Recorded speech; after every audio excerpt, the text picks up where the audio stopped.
जैसा कि हमने पिछले एपिसोड में देखा था कि लुओ फैंग को सीनियर जुई फानजी की इनहेरिटेंस मिलती है, जहां पे वो लुओ फैंग को एक कॉस्मिक मैप और साथ में एक टोकन गिफ्ट करते हैं। और तभी Luo Fang giant axe founder की तरफ से एक वर्चुअल कॉल को रिसीव करता है, जहां पे जाइंट एक्स फाउंडर सभी लोगों को बताते हैं कि उनके हाथ एक सुप्रीम ट्रेजर लग गया है। अब इस चीज को सुन के सभी लोग उन्हें बधाई देते हैं। मेरे प्यारे से दोस्तों, इस एपिसोड को स्टार्ट करने से पहले मैं अपने व्यूवर्स और जिन प्यारे भाइयों ने मेरी पिछली वीडियो पे कमेंट किया है, मैं उन सबको तहे दिल से धन्यवाद कहना चाहता हूँ। साथ में मेरे नए व्यूवर्स, आप भी इसी तरीके से कमेंट कर सकते हैं। मैं आपके कमेंट का स्क्रीनशॉट लेके अपनी नेक्स्ट वीडियो में उसे शो जरूर करूंगा। मेरे प्यारे से दोस्तों, अगर आपने अभी तक चैनल को सब्सक्राइब नहीं किया है तो प्लीज चैनल को सब्सक्राइब करके हमें सपोर्ट करें। आपके सपोर्ट की हमें बेहद जरूरत है। अब हम इस एपिसोड को स्टार्ट करते हैं। इस एपिसोड की स्टार्टिंग में जाइंट एक्स फाउंडर अपनी डिवाइन बॉडी को छोटा करते हुए सभी लोगों से कहते हैं कि साथियों, आप सभी लोगों को मेरे इस ट्रेजर के बारे में सब कुछ पता चल चुका है, मगर फिलहाल इस बात को आप सभी लोग कॉन्फिडेंशियल रखिएगा। सही वक्त आने पर हम इसे ऑफिशियली अनाउंस करेंगे। और आज मैंने आप सबको यहाँ सिर्फ हमारी सक्सेस सेलिब्रेट करने के लिए नहीं बुलाया है। एक और इम्पोर्टेंट चीज है जो मैं आप सबको देना चाहता हूँ। ये कहने के साथ वो कॉस्मिक मैप को अपीयर करते हुए कहते हैं कि ये असल में कॉस्मिक शिप का मैप है, जो मेरे और लुओ फैंग दोनों के डाटा को मिलाकर तैयार किया गया है। इस चीज को देख करके सभी लोग एकदम हैरान हो जाते हैं। तभी ड्रैगन लॉर्ड कहते हैं कि मुझे इस बात पर हैरानी नहीं हुई कि जाइंट एक्स के पास अपना मैप डाटा था, लेकिन लुओ फैंग तुम्हारे पास भी मैप है। और सिर्फ मैप ही नहीं, ये तो कॉस्मिक शिप के कोर रीजन के एक हिस्से को भी कवर करता है। तभी वहां पे डार्कनेस लॉर्ड कहते हैं कि ये बच्चा लुओ फैंग आखिर इतना डिटेल मैप लेकर आया कहां से, और इतनी ज्यादा जानकारी इसके पास कैसे मौजूद है। तभी लुओ फैंग अपने मन में कहता है कि ये मैप अभी भी पूरी कॉस्मिक शिप को कवर नहीं करता है, लेकिन जितना ज्यादा डिटेल डाटा हमारे पास होगा उतने ही ज्यादा चांस होंगे कि हम वहां के ट्रेजर हासिल कर सकें। तभी वहां पे giant axe lord Luo Fang से कहते हैं कि लुओ फैंग, तुमने ये मैप बिना किसी शर्त के सबको दे दिया। ये कोई छोटा कंट्रीब्यूशन नहीं है। हमारे ह्यूमन क्लैन के ट्रेजर रिजर्व के भी एक लिमिट है, इसलिए मैं तुम्हें तुम्हारे कंट्रीब्यूशन के बराबर रिवॉर्ड नहीं दे सकता।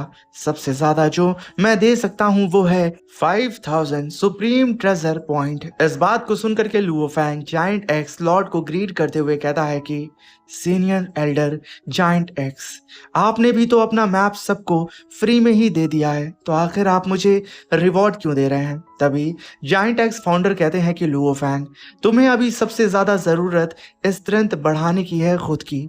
तुम्हें खुद को और ज्यादा पावरफुल बनाना होगा, इसलिए फिलहाल तुम्हें इस रिवॉर्ड को एक्सेप्ट करना होगा। ये तुम्हारी जरूरत है और तुम इसके लिए मना नहीं कर सकते, क्योंकि तुम हमारे ह्यूमन रेस के कोहिनूर हीरे हो और हम तुम्हें किसी भी कीमत पे खो नहीं सकते हैं। जितना हो पाएगा हम तुम्हें पावरफुल बनाने में अपनी पूरी जी जान लगा देंगे।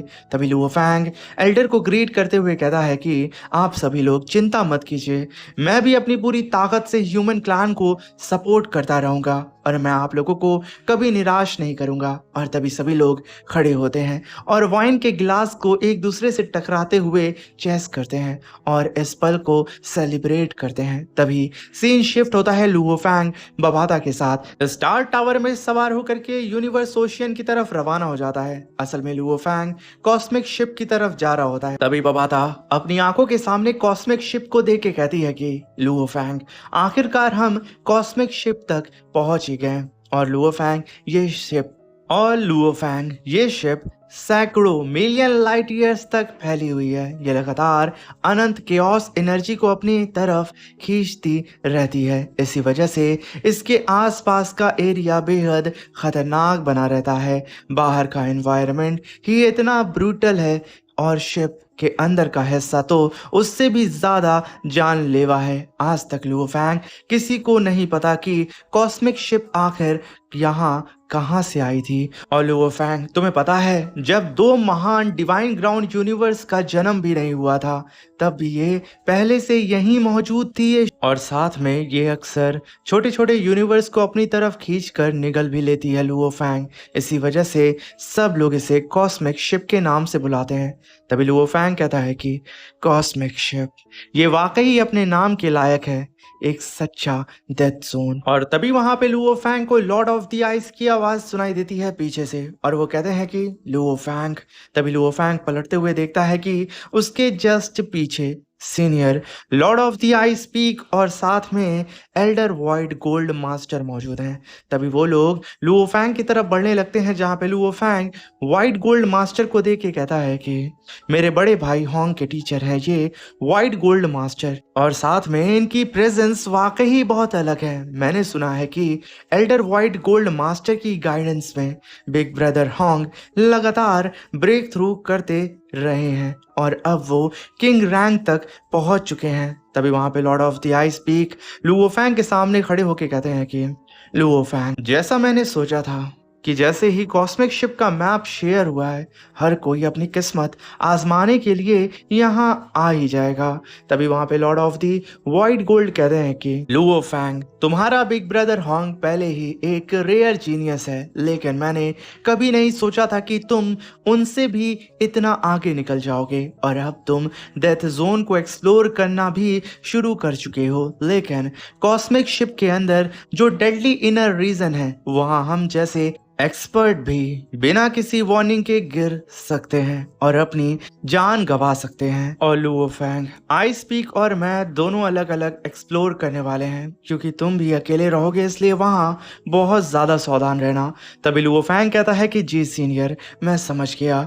ये कहने के साथ लुओ फैंग बहुत ही तेजी से उड़ते हुए कॉस्मिक शिप की तरफ रवाना हो जाता है, जहां पे लुओ फैंग के सामने अनगिनत आइस क्रिस्टल आ रहे होते हैं जो कि एक प्लैनेट के बराबर होते हैं। लुओ फैंग उन्हें डिस्ट्रॉय करने के लिए अपने डिवाइन किंगडम टेक्निक को परफॉर्म करके उन सारे ही आइस क्रिस्टल को डिस्ट्रॉय कर रहा था, और जब वो सारे ही आइस क्रिस्टल टूट करके लुओ फैंग के ऊपर गिरने लगते हैं, लुओ फैंग विंग्स से अपनी बॉडी को कवर करके खुद को प्रोटेक्ट भी साथ में कर रहा होता है।